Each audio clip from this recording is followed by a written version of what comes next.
आज हम 50 सवाल करेंगे 1971 से लेके 2020 तक। ठीक है, यानी 1971 से 2020 की हिस्ट्री नहीं पढ़नी है हमने। हमने 71 से लेके 2020 तक सवाल करने हैं। और जो 30 सवाल हैं 71 से लेके 2000 तक, इनके आंसर टिक हुए हुए हैं। तो कल रात को मैंने आपको टिक करके सेंड किए थे, ताकि आप लोग 2000 आंसर को देख सकें। और इसके बाद वाले जो है वो उसी पहले वाले रूटीन की तरह ही होंगे। का काम आ गया था, सीटीआई की लिस्ट करनी थी। उस वजह से फिर मुझे जो है ना वो क्लास लेट करना पड़ी। अदरवाइज मेरे पास ईशा की नमाज 7:15 होती है, तो मैं तो जो है वो 7:45 भी क्लास ले सकता हूँ। पहला सवाल है, what is the primary goal of career counselling. अब करियर काउंसलिंग का पहला गोल क्या है? करियर होता है जॉब तलाश करना, यानी अपनी एजुकेशन मुकम्मल करने के बाद उसके लिए कुछ सर्विस, करियर तलाश करना जहां आप काम करके कोई पैसा कमा सकें। तो करियर काउंसलिंग कहाँ हेल्प कर रही होती है? Assisting individuals in finding suitable employment. क्योंकि जाहिर बात है, करियर तलाश करना तो करियर एम्प्लॉयमेंट तलाश करना, तो एम्प्लॉय के अंदर हमारी हेल्प कर रही होगी। Promoting leisure activities. Leisure activities का करियर के साथ कोई ताल्लुक नहीं है कि आप अपनी फजूलियात जो है वो बढ़ाना चाहें। ये लेजर या फ्री टाइम के अंदर क्या करना है वो। फाइनेंशियल असिस्टेंस, वो भी करियर के अंदर नहीं आता। और मेडिकल एडवाइस, सिंपल सा आंसर है वीक डिस्ट्रैक्टर के साथ। Daily allowance is admissible at dash when during the absence from headquarter a night is spent while being our tour. मिसाल के तौर पे मैं जब यहाँ झंग से फैसलाबाद जाता हूँ, जो कि मेरे से 75 किलोमीटर है, मुझे जो टीएडीए मिलता है अपने कॉलेज की तरफ से, वो हाफ मिलता है। यानी हमारा डेली है 17वें स्केल की 3840 रुपए है। यानी 3840 रुपए हमारी डेली है। और मैं जो फैसलाबाद अपने ऑफिशियल टूर से जाता हूँ, तो मुझे 1920 रुपए जो है वो मिलते हैं। ये जो है ना हाफ रेट होता है जब आप अपने डिस्ट्रिक्ट हेड मतलब अपने डिस्ट्रिक्ट से जाते हैं, लेकिन आप हेडक्वार्टर से इतना दूर नहीं होते, यानी अपने जो मेरा स्टेशन है उससे, और बिग सिटी के अंदर नहीं जा रहा, ज्यादा वहां पे मेरा नाइट स्टे नहीं है। इस सूरत के अंदर हमें हाफ मिलता है। जब हम कहीं पे जाएं और हमारी रात वहीं पे हो जाए, और या जो उसके हैं बाकी, वो तो उसके एक स्पेशल अलाउंस भी हमें मिलता है। जब हम फेमस सिटी में लाहौर में जाते हैं, इस्लामाबाद जाते हैं, तो उसका फिर हमें एक्स्ट्रा और मिलता होता है बड़े सिटी, कराची, यानी इस तरह के जो कैपिटल सिटीज हैं उनमें जाने का। तो खैर, इसका फुल रेट है कि जब हम जो है वो during the absence from headquarter at night, night is spent, एक रात जब हम गुजारेंगे तो हमें फुल मिलेगा। यानी मुझे अगर मैं आज जाऊं, कल सुबह वापस आ जाऊं, रात मेरी वहीं पे गुजरी है, यानी एक रात मेरी गुजरी है तो मुझे 3840 पूरी दिन के मिलेंगे, और अगले दिन की हाफ मिल जाएगी। दो रातें मेरी गुजरेंगी तो मुझे दो रातों के, यानी रातों के हिसाब से होता है। बात की समझ आ गई आप लोगों को? अल्लाह करे आपने लगना ही है, ये बड़े पैसे बनाते हैं लोग। इवन मैं था उसमें, प्राइवेट कंपनी में था। कीवर्ड में इससे क्या तलाश करना है मैडम जी? ये बेसिकली सवाल है, बस एक जनरल समझने वाला है, ठीक है। तो कीवर्ड यही है कि रात कहीं पे गुजारेंगे तो फुल मिलेगा, अगर रात नहीं गुजारेंगे तो हाफ मिलेगा। हाँ, बड़े शहरों में जाएंगे तो स्पेशल अलाउंस मिलेगा। बड़े शहरों से मतलब कैपिटल सिटीज हैं, लाहौर, इस्लामाबाद, कराची, पेशावर, ये वाले होते हैं। और इधर आपको फुल यानी एक स्पेशल अलाउंस मिलता है इस सूरत। मैं कंपनी में था तो हमारी तनख्वाह वहां पे थी 32,000 रुपए ना। ये था इसमें, एलसीसी एक कंपनी थी टेलीकॉम सेक्टर की, 2016-17 की बात है। तो हमारा जो वहाँ टीएडीए बन जाता था ना, वो 70-80 हजार बनता था। यानी जब हम अपने स्टेशन, फैसलाबाद में स्टेशन था, और मेरी जो है ना काम, जो एक्टिविटीज थी वो इस्लामाबाद के अंदर थी, मरी में, इधर कश्मीर वाली साइड में, तो 2,000 पर डे हमें मिलता था। और 500-700 रुपये खाने का भी मिलता था। यानी मैं 2700 रुपये पर डे मिलता था, जिसमें से हमारा 500-1000 खर्चा हो जाता था, और बाकी जो है वो हमें बच जाता था। तो वहां पे यानी कि हमारी जहाँ सैलरी से कहीं ज्यादा हमारे वो अलाउंसेस जो है वो बन जाया करते, टीएडीए बन जाया करते। टीएडीए ट्रैवलिंग अलाउंस, और यही जो है वो टीएडीए एक होता है ट्रैवलिंग अलाउंस, और एक होता है वो वहां पे रेजिडेंस अलाउंस, इस तरह करके, ठीक है। टीएडीए इसी को कहते हैं, डेली अलाउंस, जी जी। एक डेली होती है और एक ट्रैवलिंग होता है। तो ये आपको तमाम गवर्नमेंट एम्प्लॉयज को मिलता है जब वो ट्रैवल करते हैं, निकलते हैं अपने स्टेशन से, ऑफिशियल काम के लिए निकलते हैं। What is the maximum period within which a student must complete the BS 4 year program? अब ये मुझे आपने बताना है कि क्या जो BS की डिग्री है 4 साल की, कितने सालों में मुकम्मल करना जरूरी है, अदरवाइज फिर वो फोरफीट हो जाएगी, यानी वो डिग्री बाद में हम उस सवाल सब्जेक्ट को रिपीट नहीं कर सकेंगे। 5 साल, 6 साल, 7 साल, 8 साल? जी बताइएगा।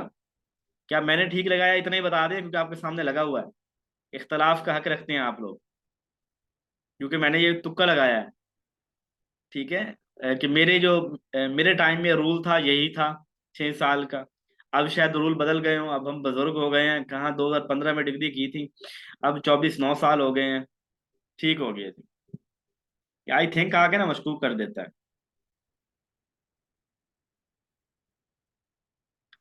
अच्छा जी, आगे चलते हैं।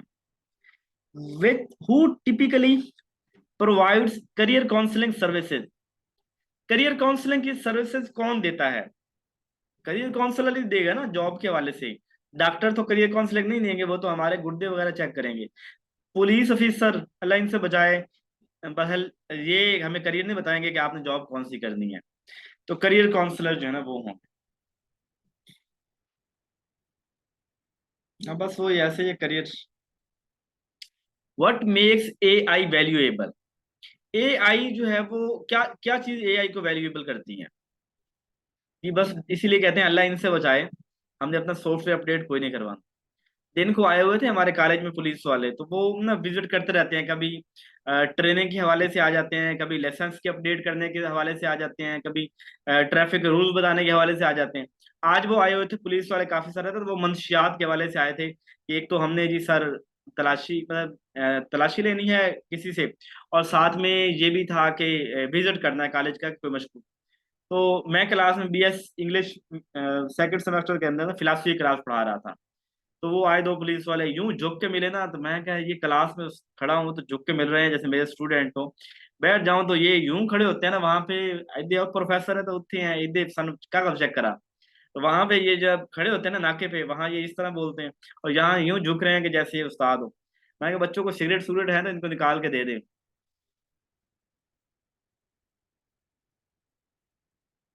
चले माशाअल्लाह, पुलिस वालों के साथ जिंदगी गुजार रही हैं। छोड़िए। अच्छे लोग भी होते हैं पुलिस वाले। मेरे अब्बा भी पुलिस में ही थे, जेल पुलिस से ही रिटायर हुए मेरे वालिद मोहतरम। असल में पुलिस वाले बंदे अच्छे होते हैं, लेकिन ये क्रिमिनल के साथ रह रह के ना क्रिमिनल बन जाते हैं। और फिर इनको जो है ना वो सिस्टम ऐसा है कि ये इनको पैसे लेना ये मजबूरी होती है। हम हमारा दोस्त है जिशान SHO है, तो वो अ, आपने गया ना DPO के पास कि सर इन्वेस्टिगेशन और लाहौर आना जाना, अदालतों के धक्के, तो सर वो उनके अलाउंस प्रॉपर TADA मिलता है, तो सर वो ना TADA दे दें मेरे पास एडवांस में।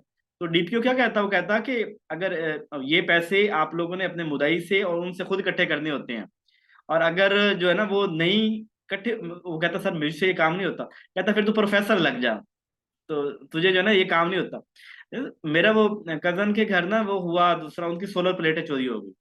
तो पुलिस वालों को बुलाया, पुलिस वाले आए, आते साथ ही पहले कहा जी कि हमने जो है ना वो 5 लीटर पेट्रोल डलवा के आए, तो पहले वो पैसे दे दे। उस बेचारे ने 1500 वो निकाल के दिया। उसने कहा जी हम 5 बंदे हमें खाना खिला दें। उनको खाना खिलाया। फिर वो जितने चक्कर उन्होंने लगाए पुलिस वालों ने, उतनी दफा उनको खाना भी खिलाया, प्लेटें तो चोरी हो गई तो मिलनी नहीं थी, और मिली कोई ना। उस बेचारे को और भी नुकसान हुआ। वो उसको ने, लेकिन जो उसने नुकसान पुलिस वालों को किया ना, तो आज यही बात हो, मैंने कहा पाकिस्तान ऐसा मुल्क है जहां आपकी 40 लाख रुपए तक कुछ चोरी हो जाए ना, आप खुदारा पुलिस में ना जाइए। आप अपने घर की प्रोटेक्शन खुद कर लीजिए, लॉक लगाइए, दीवारों को ऊंचा कीजिए, जितनी प्रोटेक्शन कर सकते हैं। लेकिन जिस दिन आप पुलिस में चले गए ना, आप थाने में चले गए रिपोर्ट दर्ज करवाने में, आपके पास इतने पैसे और होने चाहिए जितने आपने चोरी करवाए हैं, क्योंकि ये आपका और वो हाल करेंगे कि पूछे कुछ ना। तो बस अल्लाह इनसे बचाए जो भी हैं। तो ये बंदे वैसे अच्छे होते हैं मैडम नाजिया साहब, नाराज नहीं होइएगा, लेकिन वैसे हो ऐसे जाते हैं। अच्छा, what makes AI valuable? AI की को वैल्यूएबल कौन सी चीज बनाते हैं? It reliance on human supervision for every action, कि ये इंसान की सुपरमेसी या सुपरविजन को एक्सेप्ट करती है। खैर अब पेट्रोलिंग वाले को बुरे हाल है। मैं चाहता नहीं हूँ, मेरा एक वो है, क्या बनता है, साडू बनता है, मतलब मेरी साली का घर वाला, तो वो पेट्रोलिंग पुलिस में है। अच्छा, किसी दौर में पेट्रोलिंग पुलिस ना बड़ी चार्मिंग होती थी, इनकी तनख्वाहें बड़ी थी। इसने जब ये परवेज इलाही ने बनाया, लोग बड़े एमफिल पीएचडी लोग पेट्रोलिंग पुलिस में आए। इन सबसे ज्यादा इस वक्त जो पाकिस्तान में पढ़े लिखे लोग हैं ना, एमफिल और पीएचडी लोग हैं, वो पेट्रोलिंग पुलिस में है। तो तनख्वाहें बड़ी जबरदस्त थी उस दिनों, उन दिनों 5-6 हजार एक आम पुलिस वाले को तनख्वाह मिलती थी, और स्टार्टिंग सैलरी 22 हजार स्टार्ट हुई थी इधर। ये बात है 2007-8 की बात है। तो मतलब परवेज इलाही का दौर था। तो उस वक्त जो है ना, यानी उनकी बहुत ज्यादा सैलरी थी, लोग छोड़ के आ गए। उसके बाद क्या हुआ कि जब शबाज शरीफ साहब आए, तो इन्होंने इसको इग्नोर करना शुरू कर दिया। इस वक्त इनकी सैलरियां पंजाब पुलिस से भी कम है। और अभी आके जो है ना, जब परवेज इलाही दोबारा वजीर आला बना था ना, उसने आके इनके सारे अलाउंस हर चीज जम करवाई थी, कुछ उनको फायदा हुआ था। अदरवाइज ये बड़ी मुश्किल हालत में थे पेट्रोलियम पुलिस वाले। फिर गवर्नमेंट ने अपने खर्चे पूरे करने के लिए इनको जो है ना, वो अब वो पकड़ा दी हैं चलान वाली। यानी पहले लोग इन्हें सलूट करते थे, सलाम करते थे, रोड के ऊपर हमारी हिफाजत करते हैं, पढ़े लिखे लोग होते हैं, बात सुनते हैं। इनको पेट्रोल भी ने कहो ना खत्म हो गया तो वो भी डाल के देते हैं। अब जो ये भी देख लेना, रॉन्ग टर्न, नंबर प्लेट नहीं है, हेलमेट नहीं पहना हुआ, चलान काट देते हैं। बंदा साथ पुलिस वाला पीछे मोटरसाइकिल पे बिठाते हैं, थाने ले जाते हैं, गाड़ी बंद करवा के आते हैं। तो मतलब ये कि अब जो है बेचारे ये भी पंजाब पुलिस की तरह ही जलील हो रहे हैं। नहीं, वो हमारा नवाज हमारा क्लास फेलो था, तो बगल नवाज भी पुलिस वाला ही है, चाहे बेली भी है लेकिन पुलिस वाला तो है ना। चलिए आगे चलते हैं, बात कहीं और चली जाएगी, मैडम नाजिया ने नाराज हो जाना है कि एक ही पुलिस हम पढ़ने लग गया है। What makes AI valuable? अच्छा ठीक है, यानी इंसानों की सुपरविजन को नहीं मानते। It's inability to learn from experience. ये इनकी इनएबिलिटी है कि ये ना एक्सपीरियंस से नहीं सीखते। It's limited capability in problem solving. ये प्रॉब्लम सॉल्व नहीं कर सकते। It's ability to automate repetitive task. सबसे इसकी बात ये है ना, ये जो होती है कि वो काम जो हम बार बार करते हैं ना, हम कोई सेंसर लगा के कोई चीज करके, ये हम बार बार इसे काम ले सकते हैं। फॉर एग्जाम्पल देखें, अब चूंकि डॉक्टर की एप्स भी बन रही हैं, एआई हर काम में बन रही हैं, कि जिस तरह का सवाल पूछा है इस तरह के सवाल पूछे जाते हैं। हमने बहुत सा डाटा दे दिया है कि आप इस तरह का सवाल हो, कीवर्ड हो, तो इस तरह का जवाब दे देना। तो रेपिटेटिव टास्क जो है ना, एआई से हम जनरेट कर रहे हैं। ठीक है, हम ऑटोमेट कर देता है, वो चीजों का खुद ही हमें आंसर दे देता है, यानी जो हमने उसको बताया होता है। Madiha Zubair. Which learning approach is best suited for guiding self managed learner? एक होती है पेडागोजी, एक होती है एंड्रागोजी। बच्चों को पढ़ाना, लीड करना पेडागोजी, बड़ों को पढ़ाना एंड्रागोजी। खुद पढ़ना, खुद मेहनत करना, यानी जो हमारी एज है सब सबकी, ये हेटागोजी है। हम जो है ना वो खुद से पढ़ रहे हैं, खुद की मोटिवेशन है, मैं पढ़ता हूँ और मेरी सेल्फ ओनली मोटिवेशन खुद की है। साइबरगोगी, ये क्या होता है सर? अच्छा, तो ये है हेटा गोगी आएगा, गोजी आएगा। सर अरशद साहब, इसको वजाहत कीजिएगा, आप क्या कहना चाह रहे हैं?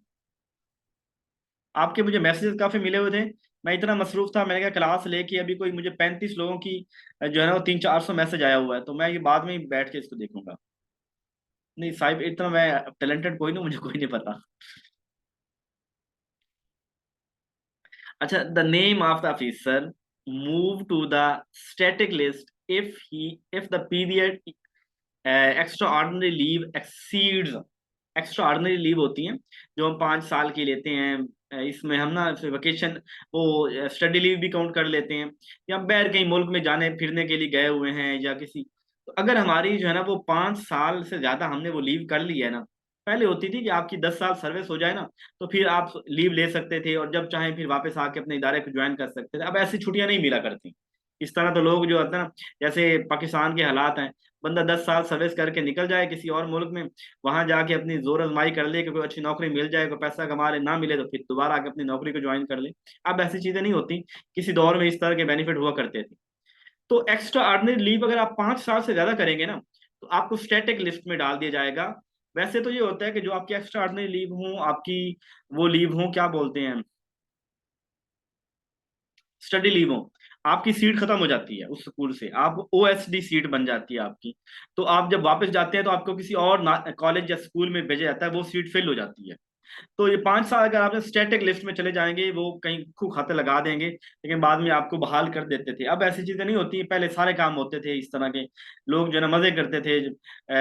ज्वाइन कर लेते थे फिर, लेकिन फिर अपने कामों में लगे रहते थे, और वो जब दिल करता वापस आ जाते थे, बस उस टाइम की उन्हें तनख्वाह नहीं मिला करती थी। अब इदारे ऐसे नहीं करते। Psychometric properties are the validity and reliability of the, validity और रिलायबिलिटी और साइकोमेट्रिक प्रॉपर्टीज। साइकोमेट्रिक, इसी को साइकोमेट्रिक से मुराद कैलकुलेशन ही होता है, कैलकुलेट करना न्यूमेरिकल शेप में। तो असेसमेंट मैयर ऑफ रिसर्च। खैर ये बड़ा अजीब सा सवाल है, असेसमेंट मैयर ऑफ रिसर्च इसका आंसर है। मेरे को ज्यादा इसके पल्ले मेरे कोई नहीं इसकी बात पड़ी हुई कि इसमें कहना क्या चाहता है। साइकोमेट्रिक प्रॉपर्टी तो ये हो गया कि साइको को मेजर करना, उसको मेजर करने की, उसमें वैलिडिटी रिलायबिलिटी आफ्टर वो क्या होगी, असेसमेंट होगा। हाँ, ये हो सकता है कोई ऐसा असेसमेंट का टूल होगा फिर ना, जिसको ये कह रहा है साइकोमेट्रिक, मैट्रिक साइको को मेजर करना है ना, तो ये कोई टूल होगा मेजर करने का, और रिसर्च के अंदर होगा, ऐसा कोई जुगाड़ लगा लीजिए, ठीक है। वे पास पेपर्स हैं, तो भाई हर चीज़ मुझे नहीं आती, ये पहले बता दूं। मैं तो आपसे सीख रहा हूँ। अरशद साहब का भला हो, ये मुझे बड़ी चीज़ों के मुतालिक गाइड करते हैं, बताते हैं कि सर इसका ये आंसर हो सकता है, तो ये उनकी मेहरबानी है। Which of the following research design is use to explore. जी ऐसे ही है, बड़े अजीब अजीब सवाल भी आते हैं। अब से आपके जो अगले चल रहे हैं ना, 1000, ये 2100, 2000 से लेके 3000 तक के सवाल, वो सारे ही पास पेपर हैं।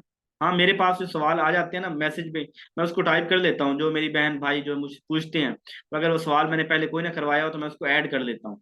लेकिन अगले 1000 सवाल आपका पास पेपर ही होना है, वो टीजीटी और एसएसटी ही है सिर्फ। Which are the following research design is use to explore cause and effect. तो cause and effect experimental research होती है, ठीक है, उसी के अंदर काज एंड इफेक्ट हम देख रहे होते हैं। बाकी कोरिलेशन के अंदर तो रिलेशनशिप देख रहे होते हैं, डिस्क्रिप्टिव। हाँ, वो अरशद साहब जो है ना, वो सिर्फ वो मेंशन कर देता है कि सर जी फलां सवाल का आपने जवाब बताया था, उसका फलां वेबसाइट के ऊपर ये है, वो कोई वॉइस में एक्सप्लेन नहीं करते। और फिर अगर उनके सवाल के अंदर जो प्रॉपर जान हो, वो वाकई उस तरह की हो कि मेरे से मिस्टेक हुई, तो मैं उसको नोट्स के अंदर करेक्ट कर देता हूँ, ठीक है। की components of good learning environment.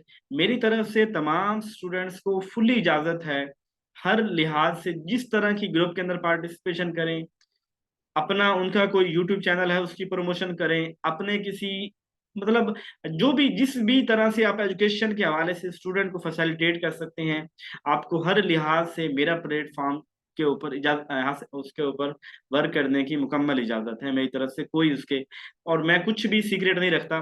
मैं चाहता हूँ तो ये सारे एमसीक्यूज कहता कि मैं इसको संभाल के रख लूँ, नहीं, मुझे ये नॉलेज बांटने के लिए है।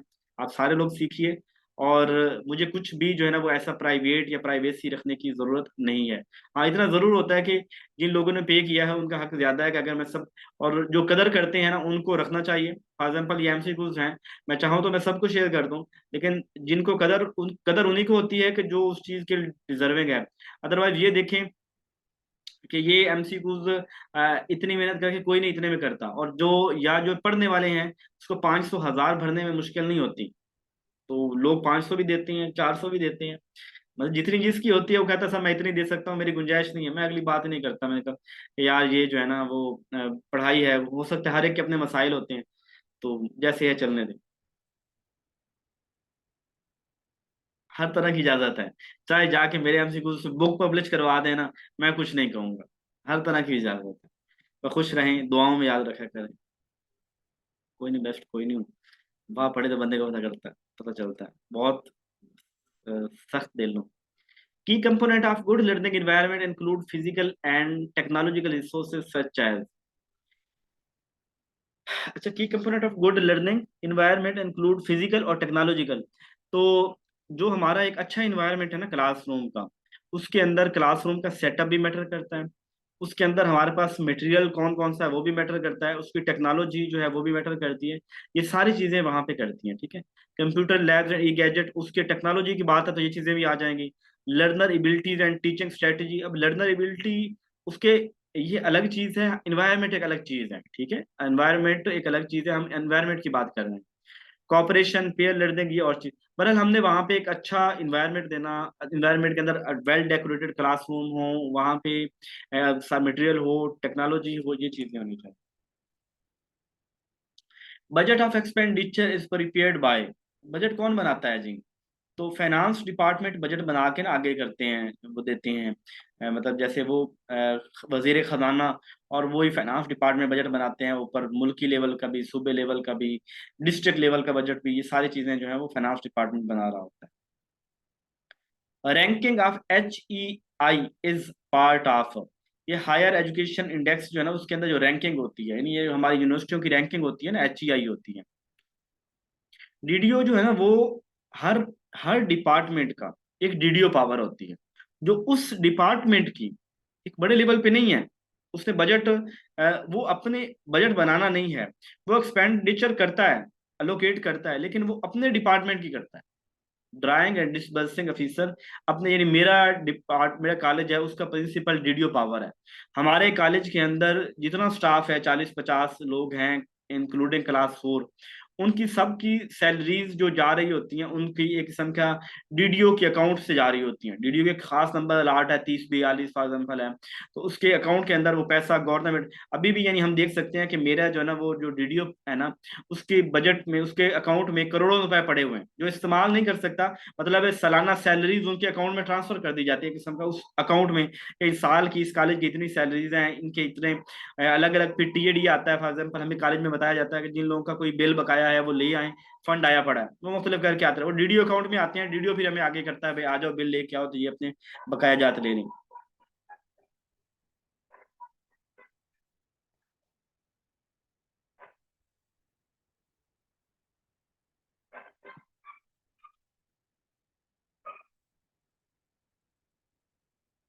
जी मैंने मैडम आयशा बताया कि ये हाईलाइट इसलिए हैं कि कल मैंने आप लोगों को 2000 MCQ शेयर कर दिए थे, तो वो 2000 MCQ पूरा करने के लिए मैंने वो 30 वाली जो, क्योंकि मैंने 2000 की लिफ्ट एक स्टैटिक लिफ्ट बना दी थी, सेपरेट कर दिए थे, तो तब मैंने वो सिलेक्ट करके किए थे, तो मैं इसके लिए माजरत करता हूँ।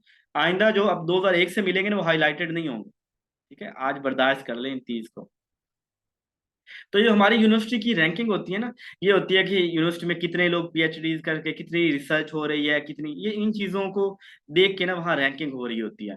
तो एक्सटर्नल असेसमेंट में आता है, कुछ चीज़ें मैंने मेंशन भी की है, HEI उसको ना हायर एजुकेशन इंस्टीट्यूशन जो इनको रैंकिंग करता है, और रैंकिंग इसी बुनियाद पे होती है कि यूनिवर्सिटी के अंदर कितनी रिसर्चेज हो रही हैं, कितने आर्टिकल्स यहाँ इस यूनिवर्सिटी के बंदे पब्लिश करवा रहे हैं, कितने यहाँ पे PhDs हैं, कितनी यहाँ फैकल्टी कैसी है, कितनी फैकल्टी है यहाँ पे, कितने डिपार्टमेंट, सारी चीजें इसके अंदर काउंट होती है।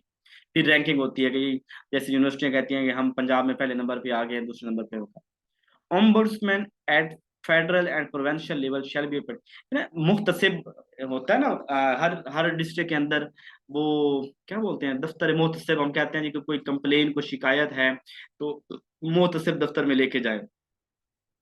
खैर पाकिस्तान में ऐसे इदारे हैं कि चाहे मुतसिब का इदारा हो, एंटी करप्शन का इदारा हो, ये जो है ना, इन इदारों के अंदर भी आपको जो है वो कोई काम करवाने के लिए पैसा देना पड़ता है, ठीक है। लिखा हुआ था ना कि एंटी करप्शन में क्लास 4 की जो है ना वो सीटें आई हुई थी, तो पैसे दे के तो वहां पे वो सीटें ली गई हैं। तो ये जो है ना, जो चूंकि विफाकी इदारा है, तो इसको ना सदर कंट्रोल कर रहा होता है, यानी सदर जो है इसका चेयरमैन समझ लें जो होता है ना वो सदर होता है मुहतसिब का। तो फिर उसके नीचे जो होता है ना इदार, जो जैसे सूबों में नहीं होता, यानी सदर ऊपर बैठा है, तो सूबों के जो गवर्नर होते हैं वो सदर लगाता है, इसी तरह जो सूबे के मुहतसिब होते हैं ना वो भी सदर लगाते हैं, ठीक है। सदर लगाता है, यानी आसफ अली जरदारी साहब लगाते हैं। और फिर सूबों के बाद जो डिस्ट्रिक्ट है फिर उनका पता नहीं, खैर यहाँ पे हो सकता है ब्यूरोक्रेसी हो, मेरा तो कभी वाह नहीं पड़ा। और इन सारे से कोशिश करता हूँ कि दो चपेड़े खा लेता हूँ, लेकिन जो है ना कहता हूँ कि कई रोला जिंदगी में होना ही नहीं चाहिए, सुकून से जिंदगी गुजार ली जाए। तो बहरहाल ये जो है ना शायद वो भी कोई ब्यूरोक्रेसी से ना हो, और वो भी इसी तरह ही अपॉइंट होती हो जैसे इनके होते हैं ज़कात उशर, और इस तरह की जो दारुल अमान, इस तरह की जो कमेटी, इनके जो जैसे सरबराह खुद मुकर्रर कर लिए जाते हैं ना, तो शायद हो सकता है इनके भी मुकर्रर ऐसे ही सदर करता हो। Forum required to make the meeting of college council. Sir जो लोग दूसरे डिसिप्लिन से हैं वो एजुकेशन सब्जेक्ट को अच्छे से समझने के लिए कौन कौन सी बुक को थारोली पढ़ें, काइंडली गाइड, थोड़ा सबर कर लें, मेरी बुक ले लीजिएगा, और सारी बुक ही अच्छी हैं, जो मर्जी पढ़ लें, ठीक है। कोई बुक भी, एक एक बुक काफ़ी नहीं होती। जौन सी बुक मार्केट में अवेलेबल है, जौन की सी आपके पास है, और उन सब को जो है ना, सारी बुक ले लीजिए, ठीक है। एक पढ़िए, उससे काम ना बने फिर दूसरी पढ़ लीजिए। मतलब ये बुक्स जो है ना, एक बुक काफ़ी नहीं है, सब कुछ उसमें नहीं है, और दो तीन बुक्स पढ़ लेंगे तो काफ़ी रहेंगे, ठीक है। फॉर्म रिकॉर्ड, मेरी बुक जो है ना वो कर रहा हूँ, दूसरा प्रूफ रीडिंग कर ली थी, उसकी जो है ना करेक्शन कर रहा हूँ। अभी 2-3 दिन लगने हैं। संडे वाले दिन टाइम लेना है उनसे, बखर जाना है, या वो क्या नाम है आपका, जियाउल्ला साहब, एतवार वाले दिन बखर आना तैयार रही, तो वहां जाके देख आनी है उनको।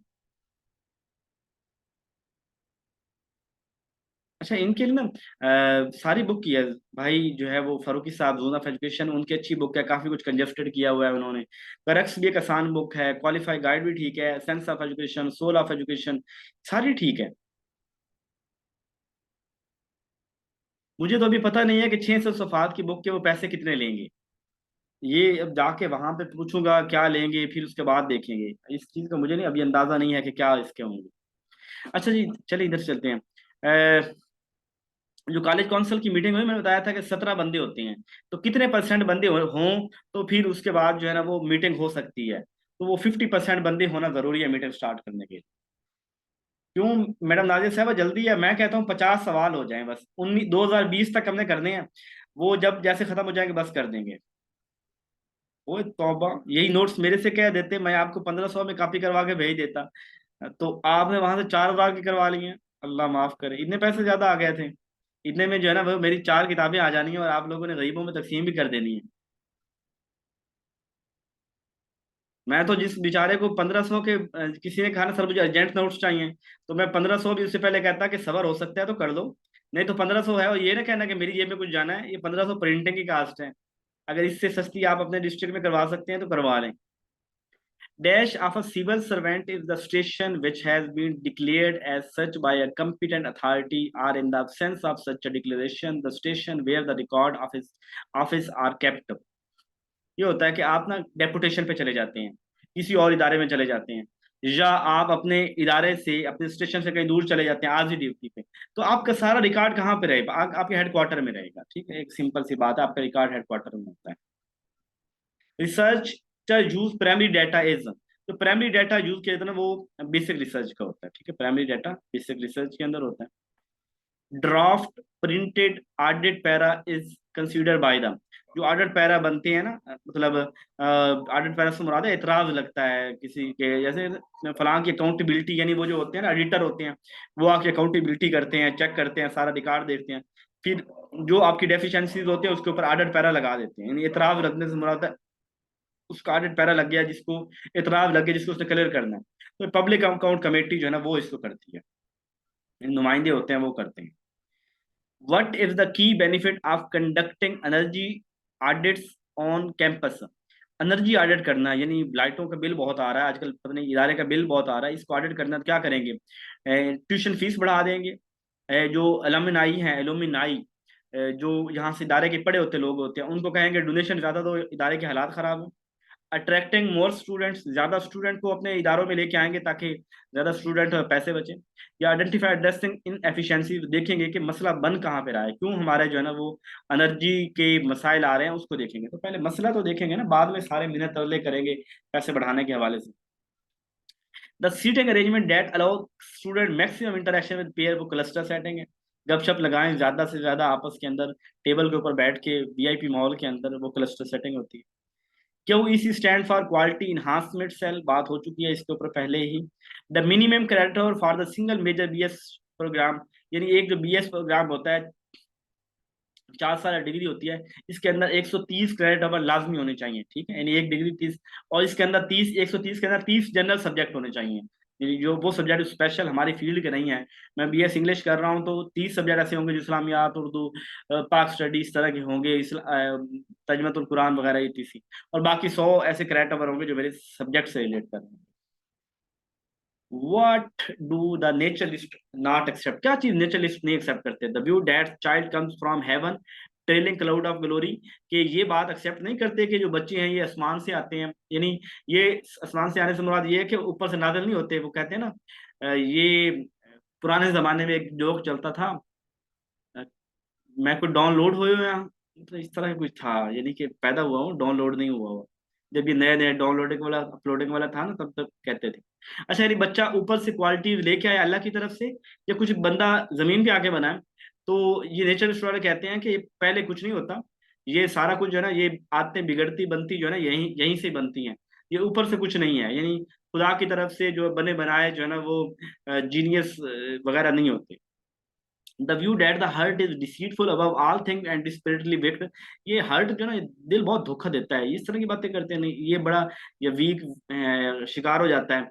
ये तो माहौल के साथ है ना, हो जाती हैं, मसले हो जाते हैं। दिल तो बच्चा है जी। तो be interested in the child as he is rather than as he will be. तो बच्चे में जो है ना, वो नेचरलिस्ट ये नहीं कहते हैं, वो तो बात करते हैं कि बच्चे में इंटरेस्ट लें, बजाय ये कहें कि वो बच्चे से नफरत करें। ये तो बात उनकी है, यानी नई वाली बात तो नहीं है। Education is not so much as preparation for living as living itself. Education जिंदगी है, ये कोई इसकी प्रिपरेशन नहीं है कि मुझे ऐसे जीना है, बल्कि जिंदगी है। तो ये वाली बातें इससे मिलती हैं। यानी ये पहली बात नहीं है कि बच्चा सारी चीजें इनहेरेंटली या खुदा की तरफ से लेके आता है, आसमान से उसे उसे क्वालिटीज मिलती हैं, या जमीन से कुछ नहीं सीखता। ये बात नहीं करते। क्लियर? जाऊं आगे? चुप कर गए हैं, पता की ख्यालों में चले गए हैं।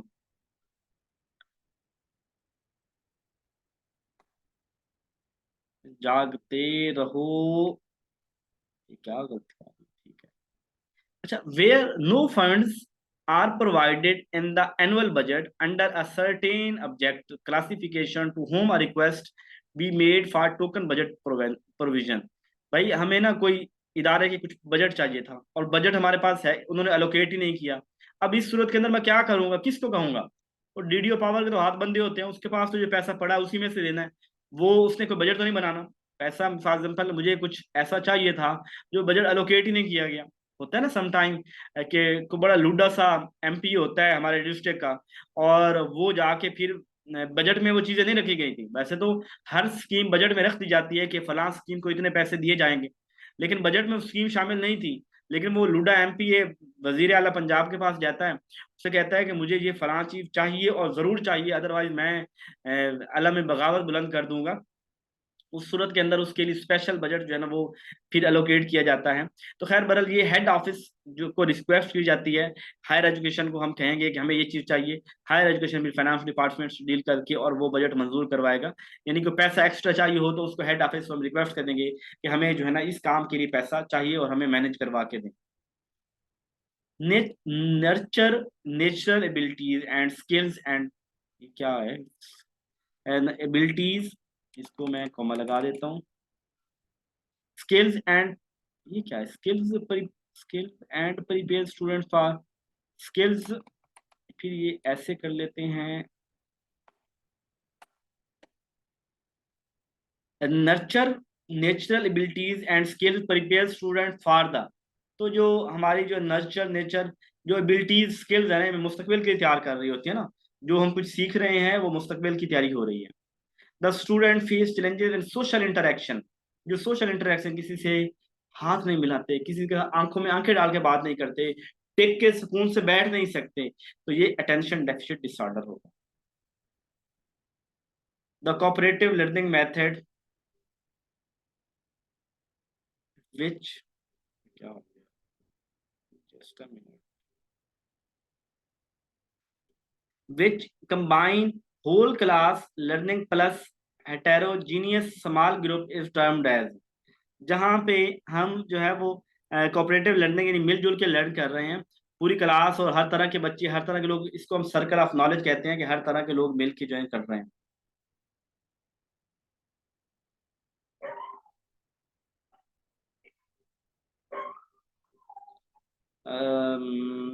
मुझे इसका आंसर सर्कल ऑफ नॉलेज कहते हैं, कि सारे मिलजुल के लर्न कर रहे हैं। और सर्कल ऑफ लर्निंग ज्यादा सूटेबल है, पता नहीं इसकी वजह मैंने क्या लिखी थी जवाब की। The cooperative learning method that combine whole class learning with heterogeneous small group is termed as circle of learning. The approach emphasizes collaboration among diverse groups while integrating the entire class instruction. चलें देख लें जी। मजीद मैं इसको कर दूंगा, थोड़ा सा verify कर दूंगा। ने, नेचरलिस्ट कंसेप्शन ऑफ मैन। तो नेचरलिस्ट इंसान कैसा होता है? Man very sense of being as he is spiritual nature. Spiritual के तो खिलाफ हैं, यानी ये तो बंदा स्पिरिचुअल वो वाली तो नेचरलिज्म बात करते नहीं है। स्पिरिट की बात भी ये नहीं करते कि वो जो बंदे में पहले चीजें होती हैं, ये जो आइडियलिज्म वाली बातें तो करेंगे नहीं। There exist in the nature of thing a perfect pattern of each individual. हर बंदा एक परफेक्ट पैटर्न से बना बनाया आया है, ये बात तो नहीं करते, तो बंदा तो यहाँ बनता है। Nature would have them children before they are man. Nature इंसान को बनाती है, इंसान कुछ नहीं होता, इंसान इंसान नहीं होता, उसको सारा कुछ नेचर बनाती है। तो नेचरलिज्म वाले ये बात करते हैं। The most effective method of character formation is, character बनाने के लिए क्या है? Teaching virtue through religious books. बच्चों को जो है ना मजहबी इस्लामी किताबें पढ़ाई जाए। Organizing specialist lecture on importance of, और उनको जो है ना वो स्पेशल लेक्चर दिए जाएं विर्चू यानी वैल्यूज जिनकी अच्छा इखलाक के लिए। Teaching by high character teacher, अच्छे उस्ताद, अच्छे करेक्टर वाले उस्ताद पढ़ाएं उनको। Rewarding virtues behaviour and presenting high character models in the school. तो रिकॉर्डिंग यानी देखें, एक तो जो बच्चा अच्छा काम करता है ना उनको शाबाश दें, उनको रिवार्ड दें। दूसरा, बच्चों के सामने अच्छा किरदार रिप्रेजेंट करें। उस्ताद बदतमीज होगा, उस्ताद की हैबिट्स बुरी होंगी, तो डेफिनेटली वो बच्चे उसको कॉपी करेंगे। उस्ताद बच्चे आइडियलाइज करते हैं। इवन मैं हूं ना, आप ये तो उम्र आप सारे ही जो है बाबे हैं, मतलब मेरे से ज्यादा एज के होंगे। 31 साल का हूँ, अपना हिसाब खुद लगा लीजिएगा। तो अब इतनी एज के होंगे, तो लेकिन फिर भी हो सकता है जब आप मेरे से सुन रहे हैं यानी बात, तो आपके ऊपर कुछ ना कुछ मेरी बात का असर होगा। यानी स्टूडेंट हमेशा उस्ताद को आइडियलाइज करता है। तो अगर उस्ताद जो है बुरा होगा, उस्ताद अच्छा बिहेवियर प्रेजेंट नहीं करेगा, तो वो बच्चे वैसे ही बन जाएंगे। Preparing the child for future life as an aim of education is preparing child for future के लिए, मतलब ये है कि हर तरह का के लिए तैयार करना। सम सूटेबल वेकेशन, सम पर्टिकुलर, बल्कि उसे हर तरह की इमरजेंसी और सिचुएशन के लिए उस बच्चे को तैयार करना। The emotional development of student has a great relation with, emotional development जो है स्टूडेंट की, उसका किस चीज के साथ ताल्लुक है? मेंटल के साथ ताल्लुक है। ठीक है, इमोशन का ताल्लुक मेंटल के साथ है, दिमाग के साथ ही होता है। इमोशन वहीं से यकदम हाश ये एटीट्यूड वहीं से बन रहे होते हैं। 2000 एमसीक्यूज हो गया। क्लास एंड करके दोबारा फौरी ज्वाइन कर लें। ठीक है, और हम अगले 20 सवाल सिर्फ करेंगे, आसान से सवाल है, वो करके क्लास एंड कर देंगे।